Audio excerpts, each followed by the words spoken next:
আমাদের জাতীয় বিশ্ববিদ্যালয়ে সবচেয়ে বেশি গ্রাজুয়েট উৎপাদনের কারখানা, অনেকে বলছেন যে বেকার উৎপাদনের কারখানা। গত 16 বছরে যেই ক্ষতিটা করেছে, শিক্ষক রাজনীতির মাধ্যমে কাউকে ডিপার্টমেন্টের চেয়ারম্যান বানানোর জন্য একটা ডিপার্টমেন্ট খুলে দিয়েছে।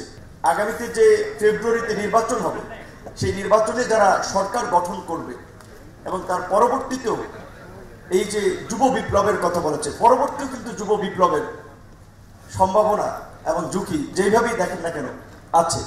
এর অন্যতম কারণ হচ্ছে যে আমরা যেমন বিভিন্ন জরিপগুলোতে দেখা যাচ্ছে যে বাংলাদেশে প্রায় প্রতি বছর 8.5 থেকে 9 লাখ গ্রাজুয়েট তারা গ্রাজুয়েশন শেষ করে বের হয়।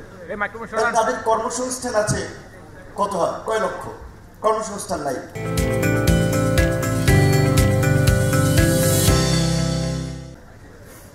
এই গ্রাজুয়েটদের মধ্যে আপনার 60% আমাদের জাতীয় বিশ্ববিদ্যালয়ে সবচেয়ে বেশি গ্রাজুয়েট উৎপাদনের কারখানা, অনেকে বলছেন যে বেকার উৎপাদনের কারখানা।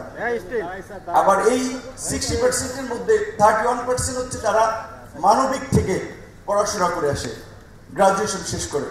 32% সামাজিক বিজ্ঞান অনুষদভুক্ত সাবজেক্টগুলো পড়ে। এখন এই যে 32 আর 31, 63% এই গ্রাজুয়েটদের কি জব মার্কেট আছে? এবং আমরা সবচেয়ে লক্ষ্য করেছি ঢাকা বিশ্ববিদ্যালয়ের মতো, যেটা দেশের আমরা ধরি একটা মডেল ইউনিভার্সিটি হবে সারা দেশের জন্য, সেই বিশ্ববিদ্যালয়ে আমি যখন ভিপি ছিলাম 19 সালে দেখেছিলাম, তখন অ্যাপ্লাইড ফিজিক্সের টিচার সংকটে অনেক ক্ষেত্রে ডিপার্টমেন্ট ধুকে ধুকে বন্ধ হওয়ার ইলেকট্রনিক্স ট্রিপলি না জানি অ্যাপ্লাইড ফিজিক্সের টিচার সংকটে বন্ধ হওয়ার মতো উপক্রম হচ্ছিল। সেই সময় ঢাকা বিশ্ববিদ্যালয় তার আগে প্রিন্টিং অ্যান্ড পাবলিকেশন ডিপার্টমেন্ট নামে ঢাকা বিশ্ববিদ্যালয় ডিপার্টমেন্ট করে।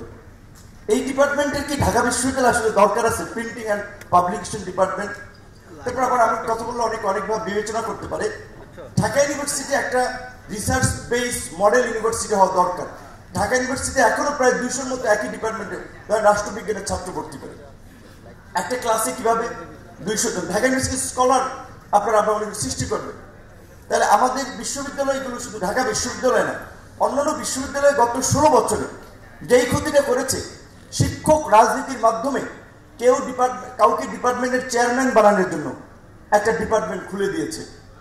এমনকি বিশ্ববিদ্যালয়গুলোতে যেই সাবজেক্টের প্রয়োজন নাই, শুধুমাত্র রাজনৈতিক ভোটার বাড়ানোর জন্য ওই সমস্ত বেশ কিছু সাবজেক্ট খুলেছে অনেকগুলো বিশ্ববিদ্যালয়। এখন তো প্রায় আপনার 44টি পাবলিক বিশ্ববিদ্যালয় অ্যাক্টিভ আছে, কিন্তু সময়োপযোগী সাবজেক্টগুলো খোলা হচ্ছে না।